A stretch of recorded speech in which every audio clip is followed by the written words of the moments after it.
Et donc, ce policier de la République est rentré de son service un soir, il était reconnu dans un train par des individus qui l'ont massacré, qui l'ont tabassé et qui l'ont étranglé, d'autant qu'il y a un témoin courageux qui a interrompu le calvaire de ce policier. Et ce policier, je l'ai eu au téléphone tout à l'heure pendant un long moment, qui est papa depuis 1 an, donc comme quoi il y a des beaux événements de la vie qui peuvent parfois rattraper des graves événements.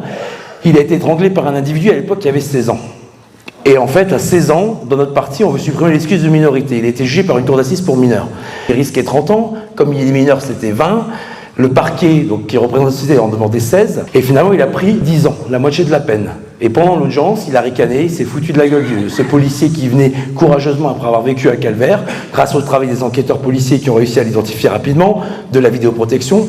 Il y a des élus dans la salle comme quoi la vidéoprotection aide énormément les policiers, des témoins qui ont été courageux, qui sont venus à la barre. Et j'ai appris, parce qu'on n'est jamais déçu avec nos voyous, que durant sa détention provisoire, pendant 3 ans, il a eu 22 incidents durant son séjour en prison. Il était déjà connu pour des outrages et rébellions, et je vais vous éviter de faire pleurer les chaumières en vous disant la peine réelle qu'il fera en prison. Le but, c'est pas de dire qu'on a une justice incompétente ou qu'on est anti-juge ou anti-flic. C'est dire que quand on touche à un policier de la République, quand on veut tuer un policier de la République, on doit finir ses jours en prison. Voilà, il n'y a pas de négociation à avoir. Quand on porte l'uniforme, on doit être respecté.